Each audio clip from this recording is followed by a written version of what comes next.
El país volvió a sumar más de 8.000 contagios diarios de COVID-19 y los pacientes que ingresan a las unidades de cuidados intensivos son cada vez más jóvenes. ¿Por qué sucede esto? Tomamos contacto con Osvaldo Garay, jefe de la unidad de pacientes críticos del Hospital de Van Buren de Valparaíso, para aclarar todas estas dudas. Doctor Garay, ¿cómo le va? Muy buenas tardes.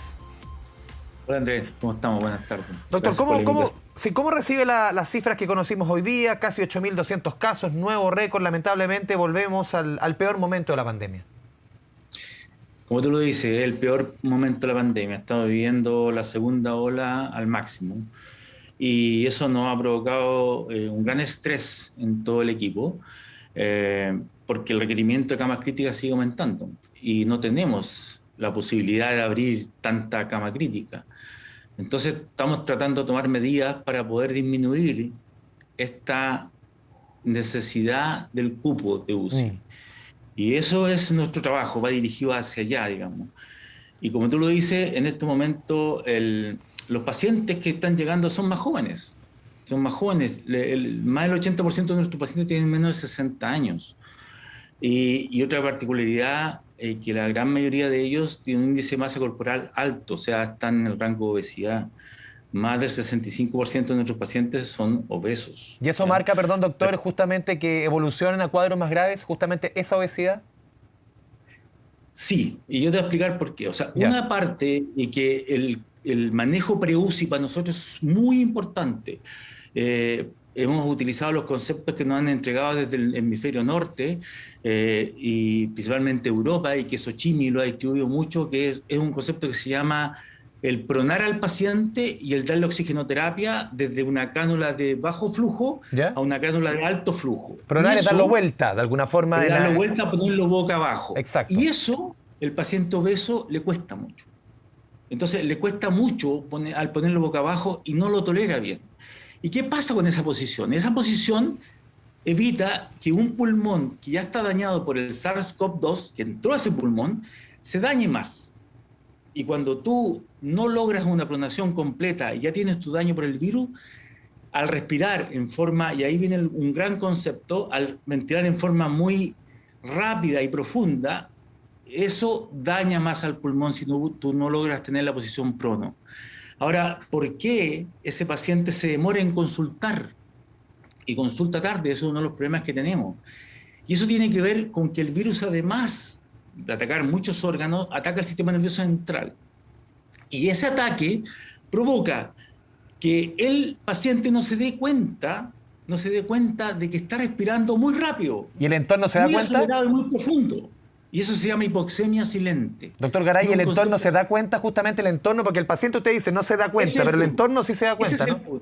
Exactamente. Tú te puedes dar cuenta que respira rápido. Ya. Pero tú no te das cuenta. Y te digo, colegas míos que han tenido COVID, esposas de colegas me llaman y me dicen, doctor, ¿por qué no lo llama y le dice que está respirando mal? ¿Te das cuenta? O sea, a ese nivel, que los propios doctores que tienen COVID no se dan cuenta que están respirando rápido. Y ese respirar rápido, que es como cuando tú trotas un gran terreno y más y no tienes estado físico, empiezas a respirar muy rápido. Es como un jadeo. Tú te das cuenta que estás respirando rápido, claro, como un jadeo. Pero ese jadeo tú te das cuenta de eso. Sí. En cambio acá, tú no te das cuenta de eso. Pero ese jadeo en un pulmón normal no tiene trascendencia. Pero en un pulmón que está inflamado por el SARS-CoV-2, o sea, que tiene la neumonía COVID, sí tiene trascendencia porque aumenta el daño. Y ese daño aumentado es más tolerante en personas más jóvenes. Y ellos consultan más tardío por este concepto. Entonces, ¿cuál ha sido nuestra estrategia en las últimas semanas? Es ir a tratar de buscar encontrar el paciente lo más precoz posible, o sea, estar en los SAPUs periféricos, estar en la residencia sanitaria, buscando que el paciente, cuando empiece con estos síntomas, el entorno se dé cuenta y lo mande antes a la unidad. Y ahí lo podemos rescatar con esta boca abajo, pronoposition, ¿no? o prono en consciente. Estamos hablando del paciente que no está intubado, no estamos hablando de máquina. Usted mencionaba el tema de que están llegando pacientes más jóvenes, pacientes más obesos, pero también ustedes han visto que el virus que está llegando durante los últimos meses, o el cuadro que están manifestando los enfermos, es distinto al de hace un año. El virus, no sé, es más agresivo, de repente, de un día para otro, el paciente se agrava. ¿Cómo han visto que ha cambiado ese virus y si puede tener que ver eso con las variantes?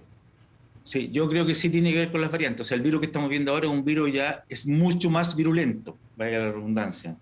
Es más fácil de diseminarse. Yo creo que tiene que haber algún tema. Yo no tengo una base científica Sí, para decirlo. Se tipifica el pero el día a día, lo SARS-CoV-2 cotidiano. como... Claro, pero claramente estamos viendo un virus que es mucho más agresivo. Pero como te digo, el paciente es más joven, entonces tolera mejor esta hiperventilación y daña más sus pulmones y llega en un momento más tardío. Y ese es el momento que quisiéramos rescatar antes para no llegar al ventilador mecánico, para no llegar a ocupar el ventilador mecánico. ¿Te fijas? Esa es nuestra meta ahora, ese es nuestro norte en Sí. estos momentos, Doctor, ya que... ¿Sí? sí, que estaba leyendo en una entrevista que usted dio en el diario La Tercera, que es bien interesante, que ustedes en el Van Buren habilitaron dos unidades, una unidad respiratoria aguda y una de vigilancia de respiratoria aguda. ¿Qué significa Exacto. eso? ¿Qué significa esa estrategia? ¿Cuánto o cuán mejora resultados? La verdad, mira, aquí consulta a la urgencia respiratoria aguda y el paciente que tiene síntomas y que cumple ciertos criterios que tienen que ver con la frecuencia respiratoria, con la frecuencia cardíaca, con el llene capilar, que es un concepto, y la presión, que tiene que ver con la profundidad de la respiración. Y eso cumple dos criterios de esos y se entra a esta unidad mientras se le toman algunos exámenes, pero ya se entra y se pone boca abajo en la sala, en el box de atención, se pone boca abajo con oxígeno simple, ya está ahí, ¿verdad?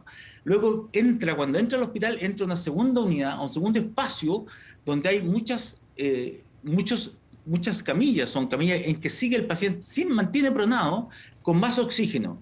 Y ese es el punto de entrada al hospital, nuestra unidad de urgencia, nuestra unidad respiratoria aguda, en que el paso siguiente, cuando el paciente tiene demasiada frecuencia respiratoria, las cánulas de bajo flujo no sirven y hay que poner un gran invento que se hizo, que los pediatras lo conocen mucho, nosotros lo conocemos recién hace un año, por lo menos acá en el Van Buren, que es la cánula nasal de alto flujo, que fíjate tú que un paciente normalmente puede respirar 8 o 10 litros y cuando están en esta etapa pueden respirar hasta 15, 25, 30 litros. Esa es la ventilación de alto flujo que comenzó a aplicarse el año pasado, creo que en la Católica, que permitió que justamente muchos cuadros no empeoraran de alguna forma. Absolutamente, y es lo que nosotros estamos aplicando. En estos momentos, después de esa unidad, suben al hospital. Ya. Suben al hospital a la sala que se llama Unidad de Vigilancia Pre-UCI.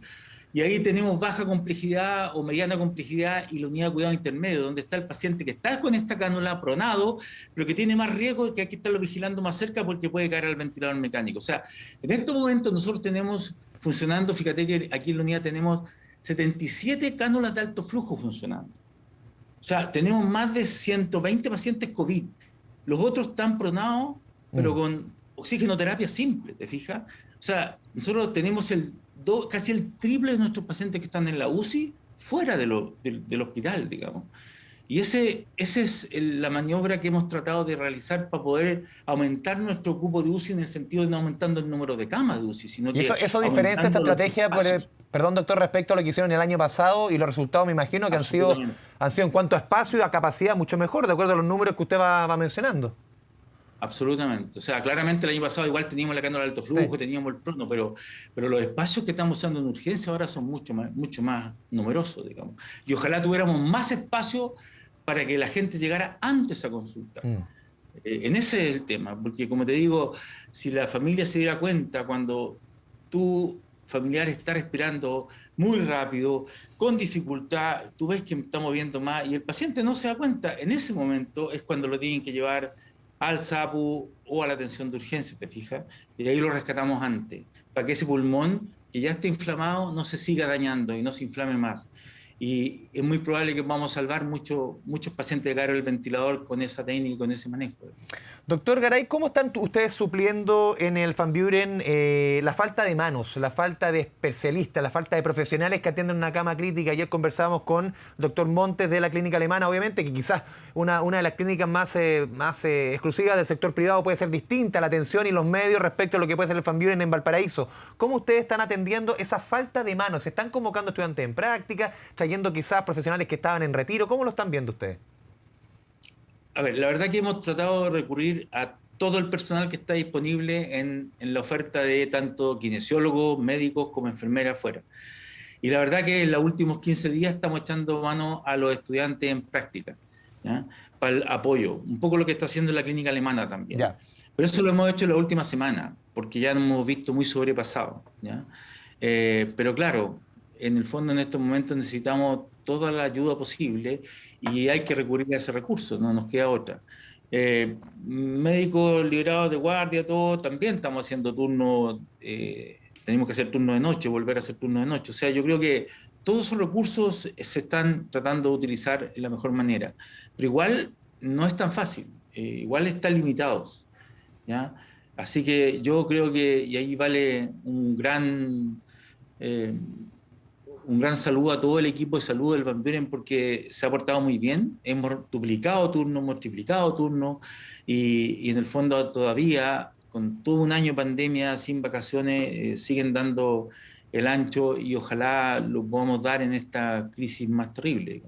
Y en su caso personal, doctor Garay, un año de pandemia, me imagino, estaba leyendo esta misma entrevista que usted dio en la tercera, un año sin vacaciones, sin descanso.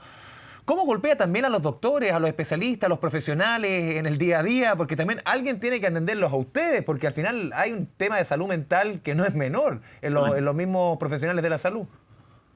Sí, absolutamente. Bueno, aquí se han hecho varios encuentros, musicoterapia, entrevistas, apoyo psicológico, y hay diferentes maneras de cómo se ha apoyado el hospital. Se ha preocupado que hay un comité de COVID aquí en el hospital y él se ha preocupado de poder apoyar psicológicamente a la mayoría. Personalmente yo recurro a, como decía en la entrevista, al spinning y trato de hacer El 5 deporte veces a la siempre ayuda a la semana endorfina. en la casa ahí para poder liberarme, digamos, porque si no, no podría tolerar todo este estrés demasiado Sí. importante. Por último, Sí, doctor, sí. estaba viendo las proyecciones de algunos expertos que decían quizás en la próxima semana se van a necesitar hasta 4.500 camas UCI. Estamos hablando que en el peor momento de la pandemia, el año pasado en junio fueron 3.200. Estamos hablando de un 40% más. Hoy día son más o menos 4.000. O sea que se extienda, no sé, un 15% más. Hoy día, por ejemplo, en el Van Buren, ¿hay capacidad de seguir ampliando camas UCI?